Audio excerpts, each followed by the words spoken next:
दोस्तों आज की वीडियो में मैं अपने दोस्तों को बताने जा रहा हूँ कि हम एक इंतहाई आसान और सस्ता सोलर सिस्टम लगाकर अपने घर, दुकान या ऑफिस में ये सिस्टम इंस्टॉल करके ना सिर्फ बहुत सारी बिल में भी बचत कर सकते हैं, बल्कि हम अपने ऑर्डर वगैरह भी टाइम से डिलीवर कर सकते हैं।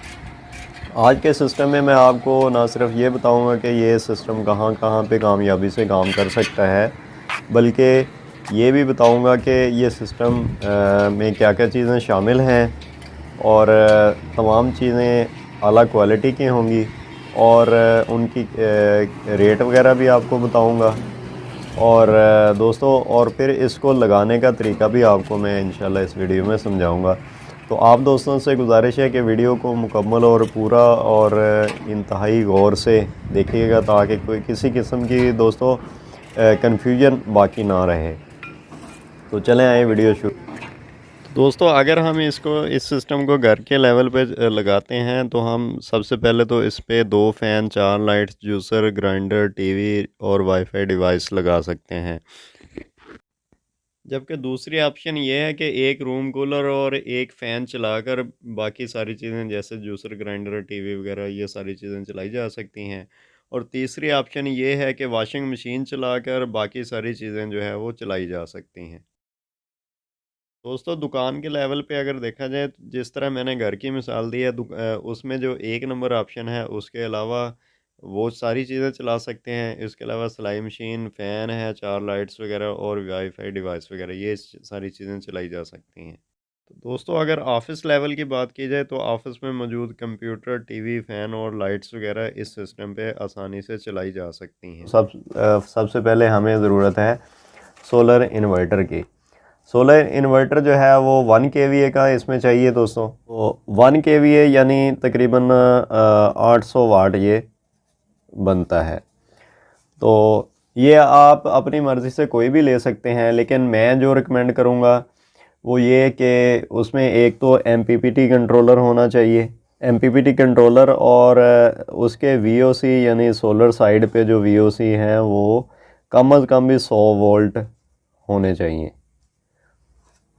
तो फिर वो आपको अच्छी जो है वो परफॉर्मेंस देगा। अब इसमें जो MPPT चार्ज कंट्रोलर होगा उसमें इतनी गुंजाइश होनी चाहिए कि आप कम अज़ कम 600 वाट या 800 वाट या 1000 वाट के सोलर पैनल लगा सकें।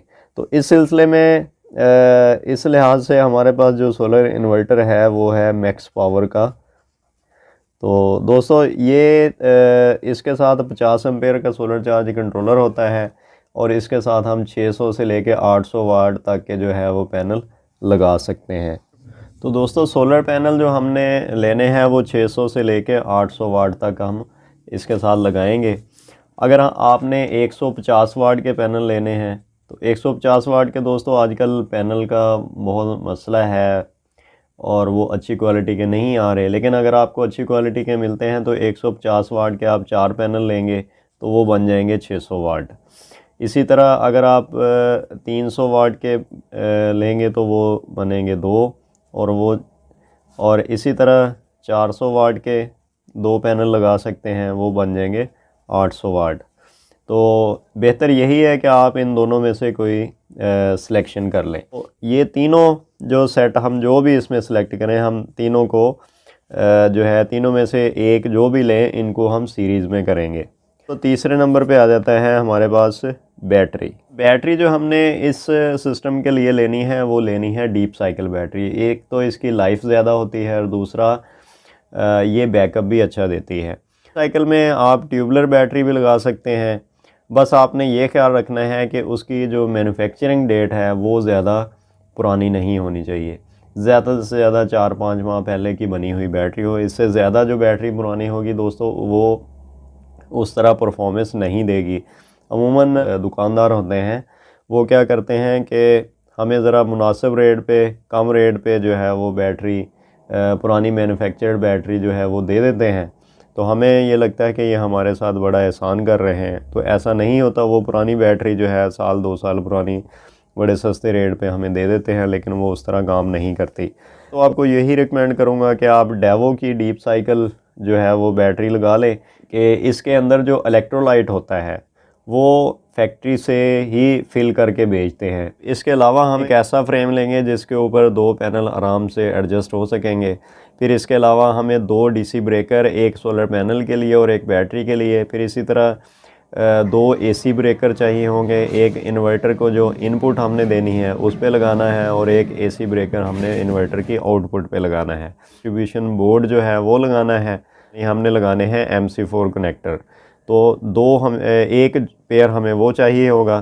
फिर इसी तरह दोस्तों बैटरी टर्मिनल चाहिए होंगे बैटरी के कनेक्शन करने के लिए। फिर इसके अलावा केबल और नट बोल्ट कुछ चाहिए होंगे। दोस्तों इनकी कीमतें सामने आपको स्क्रीन पे नज़र आ रही हैं। तो इस तरह ये टोटल ख़र्चा ये बन रहा है। तो दोस्तों चलें आएँ देखते हैं कि हमने इन चीज़ों को जो है वो लगाना कैसे है। ये हमारे पास सोलर पैनल हैं, हमने एक के जमा को दूसरे के मनफी से मिला देना है, तो ये सीरीज़ कनेक्शन हो जाएगा। इसके बाद ये 2 तारें हमारे पास बचेंगी, एक जमा वाली और एक माइनस वाली। ये सोलर के लिए जो ब्रेकर है दोस्तों, हमने इसकी तार ये यहाँ इसके जमा वाले निशान पे लगा देनी है और ये एक माइनस वाले निशान पे लगा देनी है। उसके बाद यहाँ से ये इन्वर्टर का जो सोलर वाला पॉइंट है ये यहाँ पे लग जाएगा। अब हमने बैटरी के कनेक्शन लगा देने हैं। ये बैटरी के कनेक्शन ऐसे ये आ जाएंगे, ठीक है। इसके बाद हमने इन्वर्टर को दोस्तों स्टार्ट कर लेना है। इन्वर्टर का डिस्प्ले ऑन हो जाएगा। डिस्प्ले ऑन होने के बाद हमने एसी आउटपुट वाली जो है वो तार लगानी है यहाँ पे। ये इन्वर्टर के ऊपर यानी यहाँ प्रिंट हुआ है जहाँ पे लिखा हुआ है कि एसी इनपुट और आउटपुट। ये आप किसी भी खुद या किसी भी इलेक्ट्रीशियन से मदद लेके तो ये सारी चीज़ें लगा सकते हैं। तो दोस्तों इसके साथ हमने फिर एक चेंज ओवर भी लगाना होता है। चेंज ओवर कैसे लगाना है और किस जगह पे लगाना चाहिए सोलर में ताकि बेहतरीन सिस्टम चलता रहे, वो चेंज ओवर अगर हम गलत जगह पे लगा दें तो फिर सिस्टम जो है वो कामयाब नहीं रहता। तो उसके लिए मैं अलग से एक वीडियो बनाऊंगा। तो दोस्तों से गुजारिश है कि चैनल को सब्सक्राइब करें ताकि आने वाली वीडियो जो है उसका नोटिफिकेशन भी आपको मिल जाए। दोस्तों ये इसके मुतल्लिक मज़ीद अगर आपके जहन में कोई क्वेश्चन हो तो मैं उसका आंसर देने को तैयार हूँ। कमेंट सेक्शन में वो आप पूछ सकते हैं। तो दोस्तों कैसी लगी वीडियो तो लाइक और शेयर लाजमी कीजिएगा। इसके साथ ही दोस्तों इजाज़त चाहता हूँ। अल्लाह हाफ़िज़।